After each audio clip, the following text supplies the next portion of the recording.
크림치즈빵이 진짜 많이 진열이 돼 있어요. 네. 근데 거기에 뭐라고 써있냐면 다음 분들을 위해서 이 크림치즈빵은 한 분당 40개까지만 사세요라고 되어 있는 거예요. 40개요? 네.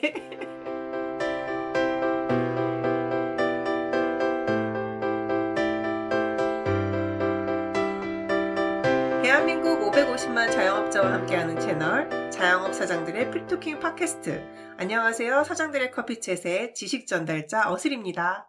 덮어놓고 구독하면 두고두고 득이 되는 보이는 라디오 아니고 들리는 방송 사장들의 커피챗의 사장대표 세롬입니다. 반갑습니다. 반갑습니다.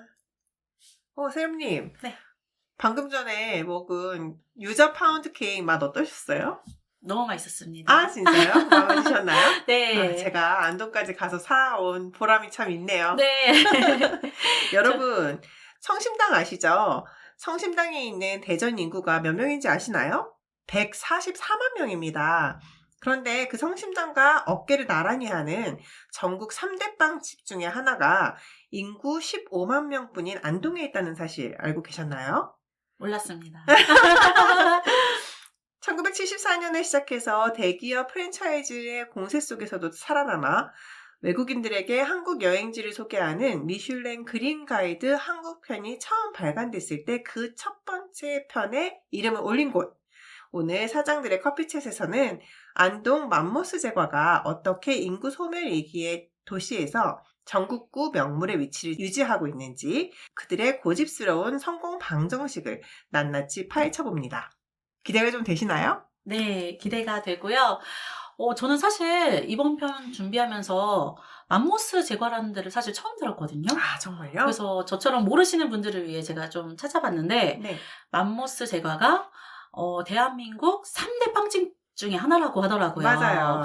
그중 하나는 저희가 너무 잘 알고 있는 성심당. 그렇죠. 그리고 군산의 이성당. 그렇죠. 그리고 나머지 하나가 오늘 저희가 들려드릴 맘모스 제과라고 합니다. 맞습니다. 그런데 세롬님이 맘모스 제과를 못 들어보셨을 만도 한 것 같아요. 왜 그러냐면 이 대전이라는 도시는 굉장히 크잖아요. 네. 그러니까 성심당에도 고객분들이 많으실 수밖에 없고 이성당도 마찬가지인 것 같거든요. 근데 제가 좀 찾아봤어요.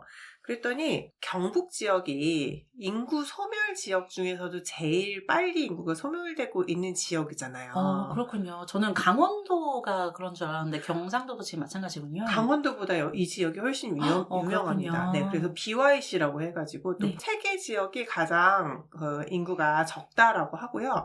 이 안동은 그래도 경북 지역에서는 인구가 많은 편이기는 한데 네. 그런데도 불구하고 제가 이번에 맘모스 제과에 찾아갔을 때 이 구도심 지역에 젊은 사람들을 찾아볼 수가 되게 없더라고요. 맞아요. 네, 정말로 버스 정류장에도 어르신들이 앉아 계시고 거리에도 어르신들이 돌아다니시지 젊은 사람들을 보기가 너무 어렵고 이 맘모스 제과가 있는 동네는 그래도 나름 번화가예요. 그런데도 불구하고 거리에 사람이 별로 없는 거예요. 제가 금요일 날 오후 늦게 갔었거든요. 아, 설마 이 맘모스 제과를 방문하시려고 안동에 가신 건가요? 그럼요. 어머. 제가 베테랑 칼국수는 그래도 간편식으로 나와 있기 때문에 네. 예, 주문해서 먹어봤지만 맘모스 제과는 온라인에서 구입을 하실 수 있는 방법이 없습니다. 어머, 그래서 또 그렇군요. 달려갔죠. 안동으로. 아, 이번에는 어슬님이 열심히 뛰셨군요. 맞습니다. 그래서 이렇게 안동이라는 그 지역 자체가 굉장히 인구가 적은 지역이더라고요. 지금 서울은 전체 인구가 931만 명이 되고요. 그 중에서 서울시에서 가장 인구가 많은 구가 송파구예요. 근데 송파구는 인구가 65만이거든요. 진짜 많네요. 네. 그리고 제일 인구가 적은 그 구가 어디냐면 중구랑 종로구예요. 근데 중구는 아시겠지만 중심 없는 지구라고 그쵸. 하잖아요. 거주지보다는 그렇죠. 오피스 시설이 많은 네, 곳이죠. 빌딩들 숲이잖아요. 네. 근데도 중구에 살고 있는 사람의 수가 12만 명이 됩니다. 그래도 많은 편이네요. 네, 종로구가 15만 명이고요. 음. 근데 안동시 전체 인구가 15만 명이죠. 네, 종로구에 사는 사람 인구만큼밖에 안 되는 그러네요. 거예요. 굉장히 심각하네요. 네, 송파구는 구인데 시인 안동에 지금 한 5배 그렇죠. 정도의 그러네요. 인구가 있는 거죠. 어. 네, 그리고 말씀드렸던 것처럼 이 성심당이 자란 그 대전이라는 도시도 지금도 인구가 많이 유출됐음에도 불구하고 144만 명 오, 인구가. 맞네요. 네. 그런데 전국 3대 빵집이 안동에 있다는 거는 정말 저는 대단한 거라고 정말 생각해요. 놀라운 일이네요. 그렇죠. 네. 그래서 맘모스 제과의 그 저력이 더 대단하게 느껴지는 것 같습니다. 이번에는 그 맘모스 제과에 대해서 좀 더 자세하게 설명을 해드리려고 하는데요. 일단 제가 1974년부터 여기가 영업을 했다고 말씀드렸잖아요. 근데 아버지이신 1대 사장님이 계셨고 그 다음에 2대 사장님이 아드님이 물려받아서 지금 계속 영업을 하고 계신 상황입니다. 그래서 이정우 맘모스 제과 대표 2대 사장님이 2013년에 인터뷰하신 내용이 있더라고요. 네. 근데 그 내용을 보면서 제가 굉장히 많은 것을 이 맘모스 제과에 대해서 알게 됐어요. 세롬님은 혹시 동네 빵집을 더 좋아하세요? 프랜차이즈 빵집을 더 좋아하세요? 저는 사실은 어릴 때는 프랜차이즈 빵집을 더 선호했던 것 같아요. 네. 이제 어릴 때는 그런 방송 매체에 나오는 곳이 되게 유명하다고 생각을 해서 뭐 파리바게트나 뚜레쥬르나 이런 큰 프랜차이즈 빵집을 주로 갔었는데 요즘에는 그 획일화된 맛이 너무 이제 질린다고 해야 되나? 그래서 요즘엔 또 개인 빵집이 굉장히 전문성을 가지고 하시는 데가 많잖아요. 그렇죠. 그래서 요즘에는 개인 빵집을 주로 가는 편인 것 같아요. 세롬님 지금 말씀이 정확하게 이 트렌드를 반영을 하고 있어요. 무슨 말씀이냐면은 70년대, 80년대는 동네 빵집의 전성기였대요. 그러니까 그때는 이제 빵이라는 거를 한국 사람들이 처음 먹어보는 시기인 거예요. 그러니까 우리가 그 빵이라고 하면 저는 어릴 적 기억에 크림빵, 그다음 단팥빵, 소보루빵. 그쵸. 예, 이게 제일 주로 먹는 네, 제가 인기 생각하는 그 3대 빵이거든요. 네네. 그리고 이제 여기에 무슨 특별한 날이 되면 롤케이크. 맞아요. 네, 뭐 크리스마스 같은 때 선물로 많이 들어오고 하는 롤케이크와 저희가 방금 먹었던 파운드 케이크 이런 것들이 또 있고요. 맞아요. 그래서 이런 빵들을 주로 만들었던 동네 빵집들이 우후죽순 생겼던 게 70년대에서 80년대죠. 맞아요. 저도 어릴 때 생각해보면은, 이제 동네 입구 같은데, 구영모 빵집. 맞아. 이렇게 무슨 제과. 사장님 이름을 넣어서 있는 동네 빵집들이 주로 많이 있었던 것 같아요. 그렇죠. 맞아요. 그러던 것이 90년대 말에 무슨 일이 있었습니까? IMF가 터졌잖아요. 네, 그러면서 프랜차이즈 빵집이 엄청 많이 생겼다는 그 무렵 거예요. 많이 생긴 거였군요. 네, 맞아요. 그래서 그 프랜차이즈 빵집이 쭉 유행을 하다가 말씀하신 것처럼 최근에 와서는 다시 개인 빵집이 또 각광을 받고 네, 있죠. 맞아요. 그 이유는 그 획일화되어 있는 맛이 아니고 어디 가서나 먹을 수 있는 맛이 아니고 여기에서만 먹을 수 있는 맛, 특별한 맞아요. 맛 이런 걸 사람들이 추구하기 때문이잖아요. 맞아요. 그 개인 가게마다 그 특성이 분명하더라고요. 그렇죠. 그래서 요즘에는 그런 개인 빵집에 오히려 줄 서 있는 경우를 많이 볼 수 있는 것 같아요. 그렇습니다. 근데 이 맘모스 제과의 2대 사장님이신 이 이정우 대표님이 요 인터뷰에서 그런 이야기를 굉장히 정확하게 해주시더라고요. 이 맘모스 제과가 1974년에 오픈을 했을 때에는 제과점의 전성기였기 때문에 주방에서 일하시는 분만 30분 정도 계셨대요. 맘모스 제과에. 그래서 빵을 만들어서 진열해 놓기만 하면 그냥 팔렸다는 거예요. 인기 있는 빵집이었군요. 그렇죠. 안동 내에서 시내에서 굉장히 유명한 인기 있는 빵집이었던 건데 그러다가 한 20년 정도가 흐른 거죠. 1990년대 말에 이정우 사장님이 가게를 물려받으신 거예요. 그래서 아버님 대신에 이제 일을 하기 시작을 하셨는데 그때 마침 IMF가 터지면서 딱 그 시기에 이제 가업을 승계를 하셨군요. 시기가 되게 그러네요. 안 좋았던 거죠. 네. 그래서 그때는 여기서 말씀하시기를 한 달만 해도 두세 곳씩 안동 지역에 프랜차이즈 빵집에 들어오더래요. 그러니까 이제 IMF가 되면서 회사에서 나올 수밖에 없었던 분들이 이 혼자서는 빵을 만들기가 어려우시니까 프랜차이즈 개업을 너무 많이 하신 거죠. 그래서 경쟁자가 확 늘어나면서 이제 맘모스 제가 되게 힘든 시간을 보냈나 보더라고요. 근데 거기다가 또 한 가지가 이정우 대표님이 원래 전공이 디자인이셨나? 이쪽이 아니세요. 근데 이제 이 빵집을 물려받고 나니까 그 빵을 만드는 거 이런 거에 있어서 차별을 하시기가 쉽지가 않으셨던 거예요. 그래서 결국에는 이 아버님의 도움을 받아서 유학을 결정을 하시는 거예요. 아, 약간 뭔가 이거를 운영하기에는 내가 뭐 전공이든 뭐든 부족한 게 좀 있다고 느끼셨나 보네요. 그렇죠. 좀 더 내가 전문가가 돼야겠다라는 생각을 하신 것 같아요. 맞아요. 일본이 또 특히 그 제과 제빵이 전문성으로 유명하잖아요. 맞아요. 네. 일본은 저희보다 훨씬 더 그렇죠. 이전부터 이 디저트 문화가 발달을 해가지고 지금은 또 일본에 가면은 뭐 편의점에만 가도 디저트류가 되게 종류별로 많이 있어서 사람들이 좋아하잖아요. 맞아요. 그렇기 때문에 이분이 일본으로 유학을 가신 거죠. 가깝기도 할 거고. 근데 이제 일본에 가서 어디 뭐 학교에 가서 공부를 하신 게 아니고요. 일본에 있는 유명한 가게에 가서 일을 하면서 배우셨던 거예요. 먼저 배우면서 이제 일을 하신 거군요. 맞습니다.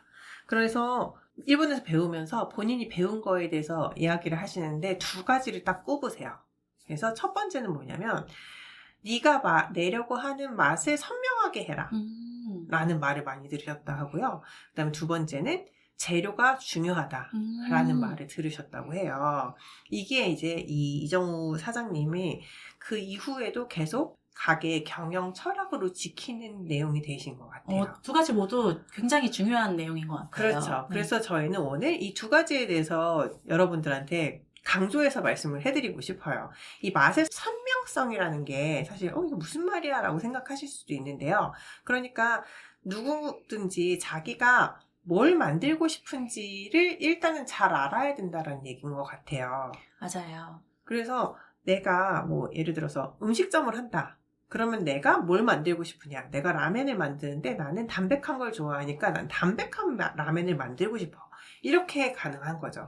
맞아요. 이게 같은 피자집이라도 맛이 굉장히 다른데 사실 예전에 한참 프랜차이즈 피자로 예를 들자면 피자헛, 맞아, 피자헛, 미스터 피자 있었는데 네. 다 같은 피자라고 생각할지 모르겠지만 저는 약간 호불호가 있었던 것 같아요. 그렇죠. 저는 담백한 거보다는 좀 느끼한 맛을 선호하는 편이라서 좀 피자헛 피자를 더 맞아요. 좋아했던 기름진. 것 같아요. 네, 근데 미스터 피자는 좀 담백한 맛이 더 맞아요. 강하더라고요. 샐러드. 네, 맞아요. 그래서 저는 피자헛이나 도미노 피자를 좀 더 선호했는데 이런 매장마다 다 개성이 뚜렷하게 있는 것 같아요. 맞아요. 세롱님도 지금 꽃집을 하고 계시잖아요. 네. 그런데 꽃집도 사실 포장하는 방법들도 다 다르고 그럼요. 그 꽃에 쓰는 색감 이런 것들도 사실 많이 다를 거예요. 맞아요. 개성 있는 매장의 경우 자기만의 시그니처 포장 방법도 있고 꽃도 다 정해져 있더라고요. 그렇죠. 컬러 같은 것도 그럼요. 사실 시그니처로 있잖아요. 네네. 그런 것들이 결국에는 내가 뭘 하려고 하는지를, 내가 하고 싶은 게 뭔지를 정확하게 아는 거에서 출발을 하는 것 같아요. 그러니까 내가 남들과 다른 어떤 메뉴를 만들어내고 싶다라는 생각만 있고 정확하게 뭘 만들어내고 싶은지가 없으면 사실 방황을 하게 되는 것 그렇죠. 같거든요. 근데 정확하게 내가 뭘 만들고 싶은지를 알게 되면 그 다음부터 문제가 쉬운 거죠. 그렇죠. 그래서 그걸 선명하게 알아야 된다라는 이야기이신 거고요. 또 그렇게 되고 나면은 중요해지는 게 뭐냐면 각자가 가지고 있는 그건 고유성이거든요. 그럼요. 그렇기 때문에 이 고유성은 다른 사람이 재현해내기가 어려운 거예요. 그러니까 사실은 이 셰프가 만들지 않으면 같은 레시피로 만들더라도 맛이 다르다는 거예요. 맞아요. 그래서 그 나의 고유의 맛을 지키는 게 또 중요해지기 때문에 그래서 이정우 사장님은 맘모스 제과를 뭐 서울로 진출하거나 프랜차이즈로 늘릴 생각이 없다고 하시더라고요. 어쨌든 미세하게 그 맛이나 양의 차이가 나게 되더라고요. 어쩔 그렇죠. 수 없지. 이게 다 로봇이 하는 게 아니고 사람이 하는 거잖아요. 맞아요. 그래서 동네에 카페를 가더라도 이게 같은 프랜차이즈라도 맛이 진짜 천차만별이잖아요. 그렇죠. 그래서 그 프랜차이즈들은 또 그 맛을 비슷하게 유지하는 게 중요해지고 그래서 이제 바리스타 교육도 시키고 그러는 거잖아요. 그럼요. 네. 그런데 오히려 이런 동네 빵집, 개인 빵집들은 그거를 다르게 가져가는 게 중요해지는 거죠. 나만의 맛을 내는 거. 그게 되게 중요한 것 같아요. 그리고 또 한 가지는 이제 일본에서 배운 거기도 하고 이 일대 사장님도 굉장히 중요하게 강조하신 내용인데 재료입니다. 재료. 맞아요. 저도 재료가 정말 중요하다고 느끼는 사람 중에 한 명인 게 저도 이제 맛집을 좋아하잖아요. 그렇죠. 그래서 사실 저는 육식 팔아서 고기. 네. 고기 앞으로. 식당에 가게 되면 고깃집을 많이 가게 되는데 이제는 좀 구별이 되더라고요. 이게 좀 괜찮은 재료를 쓰는 곳인지 아닌지 이제 구별이 돼서 조금 질이 떨어지는 고기를 쓰시는 데는 그 고기를 양념을 해서 그거를 약간 감추려고 하시는 데도 종종 있더라고요. 맞아요. 네. 그리고 이게 딱 이빨이 들어가는 순간 느껴지지 않아요? 네. 특히 구이류는 네. 사실 그게 안 느껴질 수가 없어요. 맞아요. 네.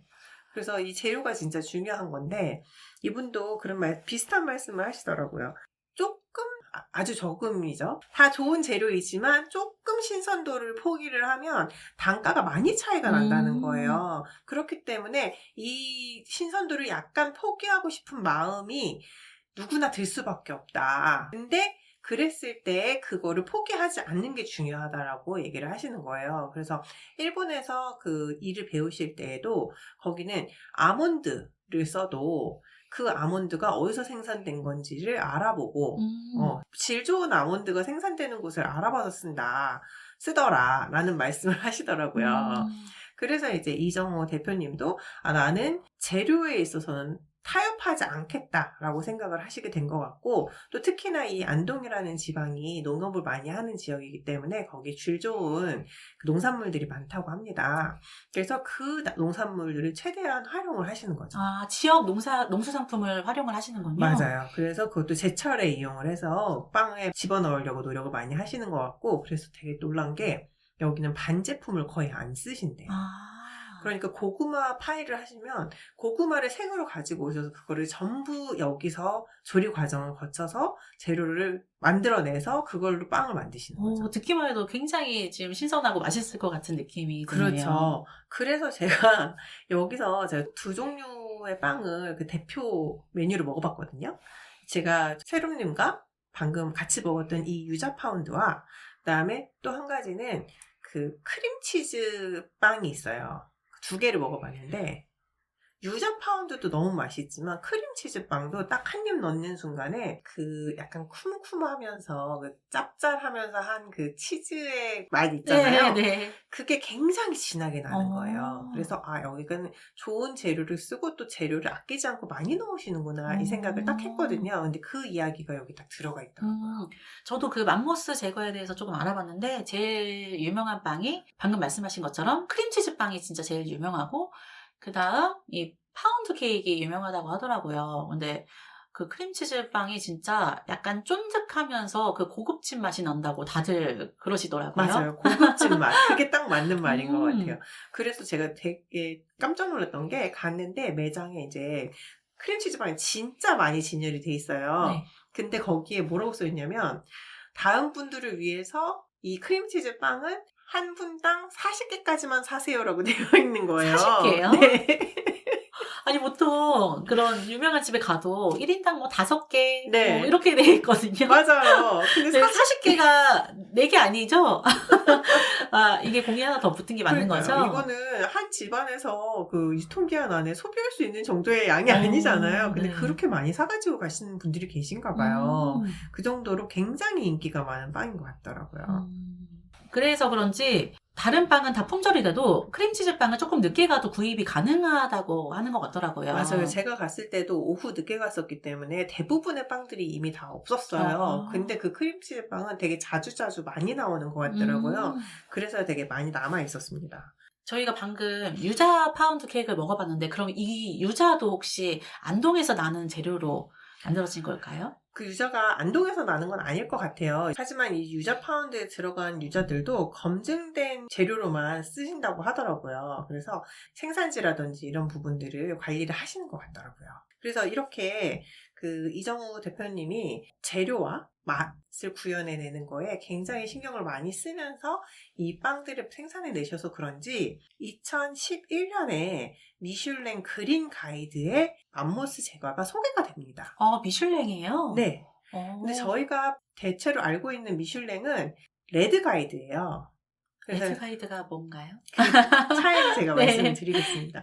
레드 가이드는 보통 식당 위주로 별점을 주는 네. 저희가 알고 있는 그런 형태의 네. 북이고요. 그린 가이드는 뭐냐면 여행에 관련된 책이에요. 아, 그게 여행이 따로 있었군요. 네. 그래서 이제 외국인들이 한국에 올 때 어떤 가게를 가보면 좋고 어떤 지역을 둘러보면 좋은지 그 여행 가이드 책이거든요. 한국은 이 그린 가이드에 처음 그 등재된 게 2011년이에요. 그렇군요. 근데 저희가 잘 알고 있는 이 레드 가이드는 오히려 그보다 더 늦게 한국이 들어갔어요. 아, 그래요? 네, 그래서 2016년에서야 이 레드 가이드에 한국 식당들이 올라갑니다. 아, 레드 가이드는 생각보다 뭐 얼마 안 올해 됐죠. 얼마 안 10년밖에 됐네요. 안 됐거든요. 그러네요. 근데 이 그린 가이드 그 한국 책자가 처음 만들어질 때 이 맘모스 제과가 23개 가게들 중에서 한 군데로 올라가요. 오, 네. 굉장히 대단한 곳이었네요. 그쵸. 네. 그러니까 사실 서울에 있는 어떤 빵집 이런 데들보다도 더 이 음. 안동에 있는 맘모스 제과가 더 특색이 있는 빵집으로 소개가 됐던 거죠. 말하자면. 그 정도로 이제 이 재료와 맛에 대해서 고민을 많이 하신 게 성과가 되었다라고 볼 수도 있는 거겠죠. 그래서 이 맘모스 제과에 대해서 제가 조사했던 게 2013년 기사라고 썼잖아요. 근데 그러면 지금으로부터 지금 한 13년이 지난 거잖아요. 근데 그때 이 이정우 대표님이 뭐라고 말씀을 하셨었냐면 이제 프랜차이즈 빵집의 시대는 갈 겁니다. 이제는 개인 빵집의 시대가 됩니다. 그런데 개인 빵집은 프랜차이즈 빵집에서 내는 맛을 내서는 살아남을 수 없습니다.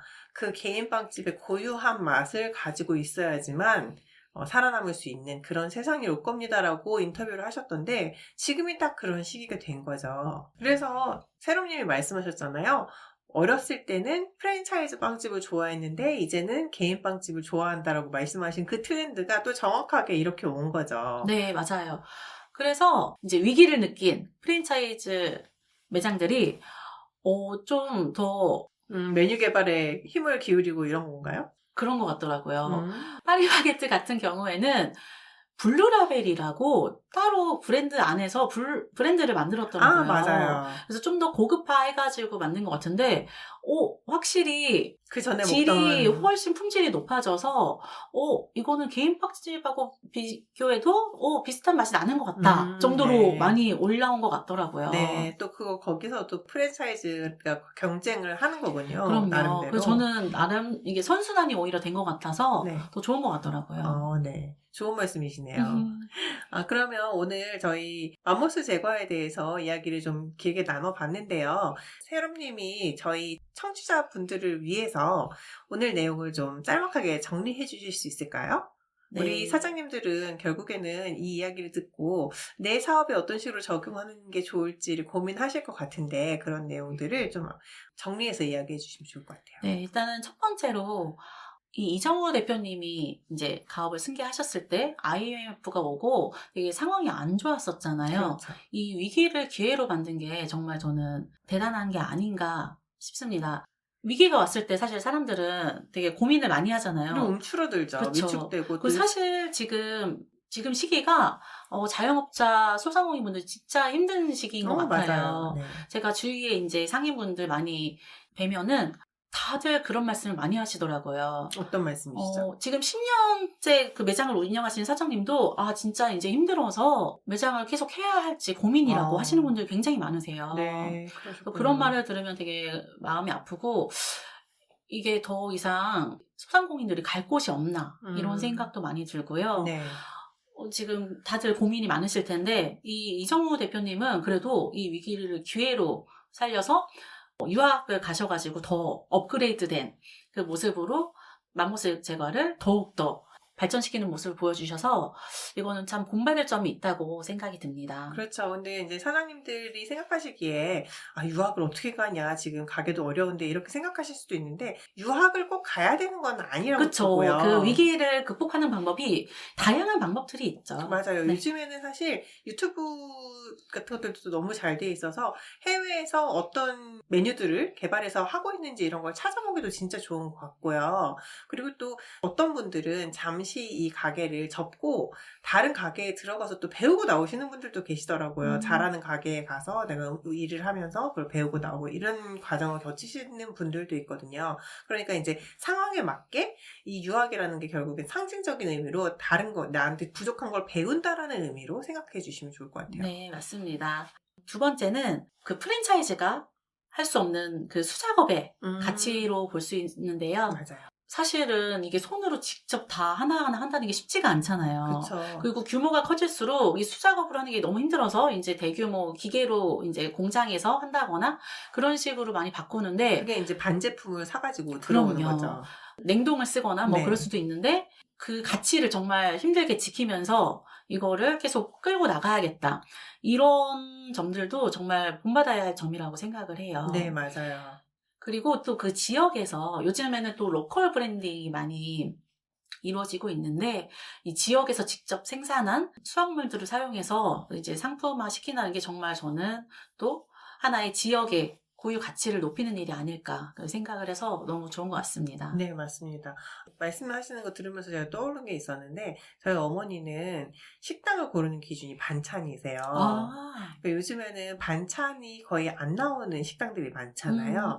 그런데 이제 뭐 반찬의 종류가 많지 않아도 2가지, 3가지라도 직접 만든 반찬을 내는 가게는 그만큼 정성이 있다라고 생각을 하시는 것 같더라고요. 그래서 그런 가게를 찾아다니세요. 맞아요. 근데 그만큼 사실 사람이 손으로 하는 게 너무 고되고 시간이 많이 들고 하기 때문에 사실 그런 부분들을 많이 줄이려는 생각들을 하실 텐데 또 그런 것들을 알아봐주고 가치를 인정해 주시는 분들이 분명히 계시거든요. 그러니까 그거를 내가 철칙으로 삼았다고 한다면 그걸 꾸준히 지켜내는 과정을 통해서 내 브랜드를 가치를 올리는 결과를 낳을 수도 있을 것 같습니다. 맞아요. 제가 한참 이제 자주 다니던 베이커리 카페가 있었는데 네.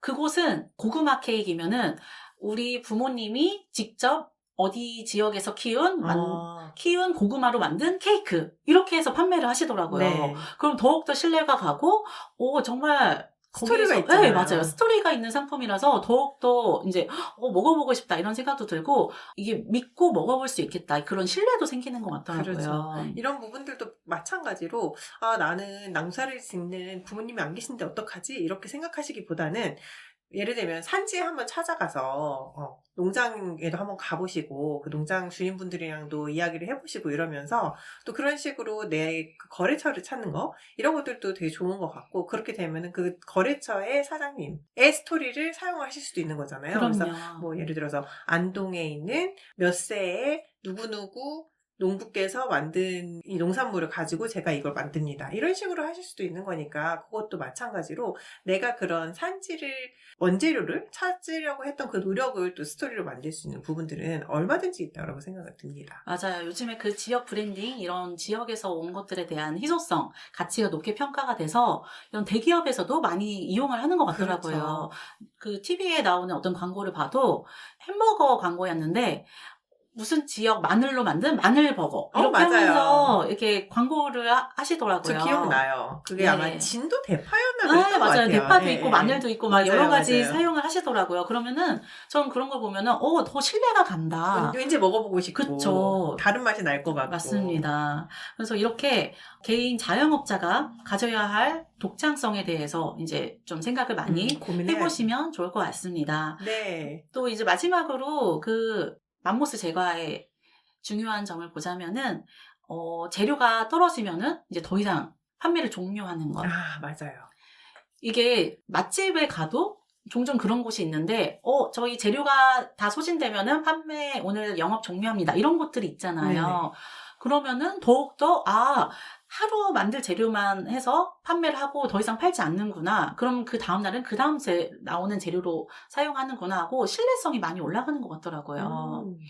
그럴 것 같아요. 네. 여기 이정우 대표님도 뭐라고 말씀을 하셨었냐면 어떤 날은 오전에 빵이 다 팔려서 오후 내내 빵집 문을 열어놓기 민망한 때도 있다. 이런 말씀을 하시거든요. 네. 근데 그럼에도 불구하고 사람이 만들 수 있는 양이 한계가 있기 때문에 무작정 많이 만들려고 하지 않는다라고 말씀하시더라고요. 맞아요. 오히려 브랜드의 희소성을 높여주는 것 같습니다. 네. 오늘 정리 너무 잘해주셔서 세롬님 감사합니다. 네.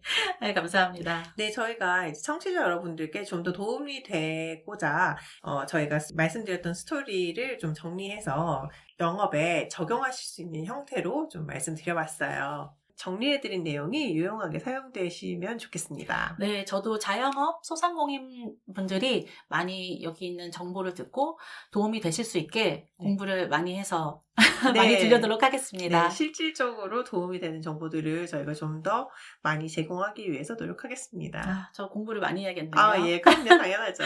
네. 공부는 끝이 없는 거거든요. 네, 맞습니다. 네, 오늘은 저희가 준비한 내용이 여기까지고요. 저희는 다음 주 수요일에 또 더 즐거운, 재미있는, 신나는 모습으로 찾아뵙도록 하겠습니다. 네, 오늘도 들어주셔서 감사합니다. 감사합니다.